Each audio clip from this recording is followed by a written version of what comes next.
জয় মা তারা, কেমন আছেন সবাই? আশা করি মায়ের আশীর্বাদে সকলে ভালো এবং সুস্থ আছেন। আমার নাম শুভ্র, আমি তারাপীঠ মন্দিরে মায়ের একজন সেবায়েত পূজারী। আপনাদের সামনে এই ছোট্ট ব্লগের মাধ্যমে প্রতিদিন তুলে ধরি মায়ের অপূর্ব দর্শন। আজকের ব্লগের শুরুটা করছি একটু দেরি করে। তার আগে আমি যে তারাজ্ঞানের সিরিজে আপনাদের সামনে তুলে ধরছি, আজকে তার 162তম দিন। আজকে তারাজ্ঞান। ভক্তের ডাক দেরিতে হলেও মা শোনেন, অর্থাৎ মা দেরিতে সাড়া দিলেও অস্বীকার করেন না। আপনারা জগৎজননী তারার এক অপূর্ব রূপে দর্শন করুন, অন্তর দিয়ে পৌঁছে দিন নিজের সকল কামনা বাসনা মায়ের চরণে, এবং কমেন্টে জয় মা তারা লিখতে একদমই ভুলবেন না। এখন বাজে সকাল 7টা। এক দাদা এসেছিলেন সপরিবারে মায়ের চরণে পূজা অর্পণ করবার জন্য। খুব সুন্দরভাবে তাদের দর্শন পুজো সম্পন্ন করলাম। দাদা আজকে দুপুরবেলায় মাকে পূর্ণাঙ্গ রূপে ভোগের থালা নিবেদন করছেন, দেখাবো আপনাদের সবকিছু।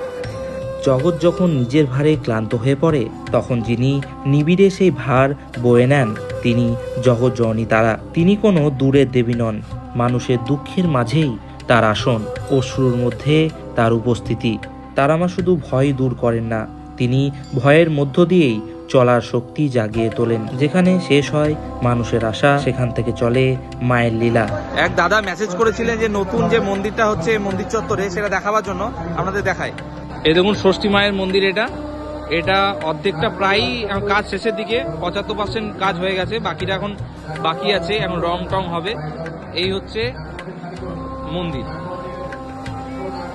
এখন বাজে দুপুর 1টা, চলছে জগৎজননী তারার ভোগ নিবেদন পর্ব। তারা মায়ের ভোগ কোনো আহার নয়, এ হলো ভক্তের অন্তরের পূর্ণতা।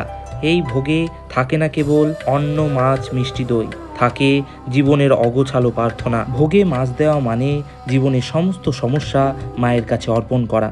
মা যাতে তা গ্রহণ করে মানুষের জীবনে শান্তি প্রদান করেন। তারা মা শুধু ভোগ গ্রহণ করেন না, করেন ভক্তের সংকল্প গ্রহণ। আজকে যে দাদা দুপুরবেলায় মাকে পূর্ণাঙ্গরূপী ভোগের থালা নিবেদন করেছেন, দাদার ভোগ মায়ের কাছে নিবেদন করে সেই ভোগ নিয়ে আসা হলো মন্দিরের বাইরে। এরপর দাদার মাথায় সেই ভোগের থালা তুলে দেওয়া হলো। দাদা অতি শ্রদ্ধা সহকারে সেই ভোগের থালা নিয়ে এলেন আমার দোকানে। এই হচ্ছে আজকে জগৎজননী তারাকে নিবেদন করা পূর্ণাঙ্গ রূপী ভোগের থালা, যার প্রতিটি খাবারের পদে রয়েছে মায়ের আশীর্বাদ। এরপর দাদা কিছুটা ভোগ নিয়ে বাকি ভোগ মন্দিরে থাকা ভক্তদের মধ্যে বিতরণ করে দিলেন।